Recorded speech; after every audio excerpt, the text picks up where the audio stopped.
അത്ര ദിവസമേ ബാക്കിയുള്ളൂ. ദയവ് ചെയ്ത് എല്ലാവരും ഞങ്ങളെ സപ്പോർട്ട് ചെയ്യണം. അപ്പുറം ആരിഫത്താത്ത ഇത്തരമൊരു അവസ്ഥയിൽ ഇതുവരെ നമ്മുടെ മുമ്പിൽ വന്നിട്ടില്ല. ആരിഫത്താത്തക്ക് ജീവിതത്തിൽ പല പ്രശ്നങ്ങളുണ്ടെങ്കിലും ഒരു വീട് പോലും ഇതുവരെ ശരിയായിട്ടില്ലെങ്കിലും ആ വിഷമങ്ങളെക്കുറിച്ചൊന്നും ആരിഫത്താത്ത എന്നെ അതിൻ്റെ പേരിൽ സഹായിക്കണമെന്ന് പറഞ്ഞിട്ടില്ലായിരുന്നു. പക്ഷേ ഇപ്പോൾ ആരിഫത്താത്ത വന്നിരിക്കുന്നത് ആരിഫത്താത്തയുടെ ഭർത്താവിൻ്റെ കാര്യവുമായിട്ടാണ്. പട്ടാമ്പി സ്വദേശിയായ ആരിഫത്താത്തയുടെ ഭർത്താവിൻ്റെ അവിടുത്തെ വീട് കയ്യിൽ നിന്ന് പോകുന്ന അവസ്ഥയിലാണ്. അതുകൊണ്ട് തന്നെ ആരിഫത്താത്ത തനിക്കറിയാവുന്ന തൻ്റെ സുഹൃത്തുക്കളോടും ഇത് കാണുന്നവരോടുമാണ് ഇത് പറഞ്ഞത്. ദയവ് ചെയ്ത് നിങ്ങൾ ഞങ്ങളെ സഹായിക്കണം, ഈ വീഡിയോ ഷെയർ ചെയ്യണമെന്നും. ആരിഫത്താത്തക്ക് ഒരു വീടില്ലാത്ത അവസ്ഥ ഉണ്ടായിട്ടും ആരിഫത്താത്ത അതൊന്നും ഇതുവരെ നമ്മളോട് പറഞ്ഞിട്ടില്ലായിരുന്നു. കൂടാതെ ആരിഫത്താത്ത ഇത്തരത്തിൽ പലർക്കുമുള്ള വിഷമം തൻ്റെ ചാനലിലൂടെ തന്നെ സമൂഹത്തിലെത്തിച്ച് അവരെ സഹായിക്കാനും ശ്രമിച്ചിരുന്നു. കൂടാതെ ഒരിക്കലും മനുഷ്യന് മറക്കാൻ കഴിയാത്ത തരത്തിലുള്ള സഹായങ്ങളും നമ്മുടെ ആരിഫത്താത്ത നൽകാറുമുണ്ട്. അതുകൊണ്ട് ആരിഫത്താത്താനെയും ഭർത്താവിനെയും ചേർത്ത് പിടിക്കേണ്ട സമയമാണിത്. ഇനിയൊട്ടും സമയമില്ല. ആരിഫത്താത്തയുടെ ഭർത്താവ് തൻ്റെ വീട് പണിക്ക് വേണ്ടി തന്നെയാണ് 10 ലക്ഷം രൂപ ലോൺ എടുത്തത്. അത് തനിക്കുള്ള ബിസിനസ് മുമ്പിൽ കണ്ടായിരുന്നു.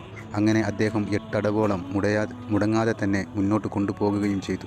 ആ ഇടയിലാണ് നോട്ട് നിരോധനവുമെല്ലാം വന്ന് ഇദ്ദേഹത്തിൻ്റെ ബിസിനസ്സും തകർന്ന് ഇദ്ദേഹത്തിന് പിന്നെ ആ ബാധ്യത വലിയ ബാധ്യതയായി മാറാൻ തുടങ്ങിയത്. ഇപ്പോൾ 20 ലക്ഷത്തോളം രൂപ അവിടെ അടിക്കണമെന്നാണ് പറഞ്ഞത്. അതും എത്രയും പെട്ടെന്ന് വിഷയം കോടതിയിലെത്തിയിട്ടുണ്ട് എന്നുള്ള കാര്യവും ആരിഫത്താത്തയും ഭർത്താവും തമ്മിൽ നമ്മളോട് പറഞ്ഞു നൽകിയിട്ടുണ്ട്. 20 ലക്ഷത്തിൽ ബാങ്ക് നൽകുന്ന ഇളവുകൾ എന്താണെന്നും അറിയില്ല എന്നും താത്ത നമ്മളോട് പറഞ്ഞു. ആരിഫത്താത്താനെ നമുക്കെല്ലാവർക്കും ഒന്ന് ചേർത്ത് പിടിച്ചാലോ.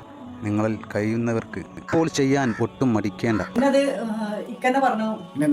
ഞാൻ ഇവളടുത്ത് പറഞ്ഞു നമുക്ക് അത് വേണോ, വേറെ എന്തെങ്കിലും മാർഗങ്ങൾ നോക്കിക്കൂടെ എന്നുള്ളതൊക്കെ. എന്നുവെച്ചാൽ നിങ്ങളെ മുന്നിൽ ഇങ്ങനെ വന്നിട്ട് പറയാനുള്ള ഒരു മടി കാരണം ഇങ്ങനത്തെ ഒരു ആവശ്യമായിട്ട് വരാൻ മറ്റുള്ളവർക്കൊക്കെ വേണ്ടിയിട്ട് നമ്മൾ വീഡിയോ ചെയ്തിട്ടുണ്ട്, അവരെ ആവശ്യങ്ങളൊക്കെ നമ്മൾ പറഞ്ഞിട്ടുണ്ട്. പക്ഷെ നമ്മൾ തന്നെ ഒരു ആവശ്യം വന്നിട്ട് നിങ്ങളുടെ മുന്നിൽ പറയാനുള്ളൊരു ഒരു മടി കാരണം ഒന്ന് ബാക്കൊക്കെ നിന്നാണ്. പിന്നെ ഞങ്ങൾ പല രീതിയിൽ കൂടെ പല ഭാഗത്തും പല കുടുംബങ്ങളും പല ഏരിയയിൽ നമ്മളെ ഫ്രണ്ട്സുകളൊക്കെ എൻ്റെ ഫ്രണ്ട്സ് ഗാലറിയിലൊക്കെ നമ്മൾ സംസാരിച്ച് ഓരോരുത്തരോടൊക്കെ ഓരോ കാര്യങ്ങളൊക്കെ എല്ലാവരും ഒരുപാട് പ്രയാസത്തിലാണ്. അവർക്കും ഇതേപോലെ പല എല്ലാവരും ബുദ്ധിമുട്ടിലാണ്. അപ്പൊ അവർക്കൊന്നും നമ്മളെ സഹായിക്കാൻ പറ്റുന്ന സാഹചര്യമല്ല ഇപ്പൊ.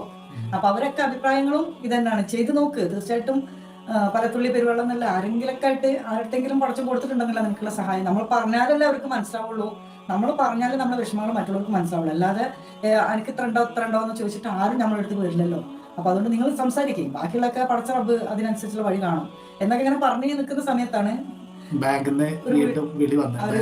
എന്തായി പിന്നെ നമ്മൾ സംസാരിച്ചത് അപേക്ഷ തന്നിട്ട് നമ്മൾ പോന്നാണല്ലോ, പിന്നെ എന്തായി നമ്മുടെ തീരുമാനങ്ങളൊന്നും ആയിട്ടില്ലേ എന്ന് ചോദിച്ചിട്ടുള്ളത്. അപ്പോൾ ഇൻഷാ അല്ലാഹ് ഞാൻ ശരിയാക്കി തരാം, ക്ലിയർ ആക്കി തരാം. എൻ്റെ കയ്യിൽ നിന്ന് വീട് പോവാതിരിക്കാൻ വേണ്ടി ഞാൻ പരമാവധി എന്നാലും കഴിയുന്ന എന്തെന്നെ ഇതാണെങ്കിലും മാർഗങ്ങളാണെങ്കിലും ഞാൻ ചെയ്യാന്ന് പറഞ്ഞു. അപ്പൊ എന്താണ് ചോദിച്ചപ്പോൾ അവരെടുത്ത് നമ്മളിത് ഷെയർ ചെയ്തിട്ടുണ്ടായിരുന്നു.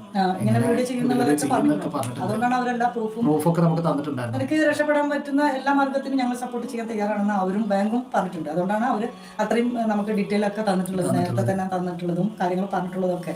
പക്ഷെ അത് ഞങ്ങളെല്ലാവരും സപ്പോർട്ട് നമുക്ക് വേണം.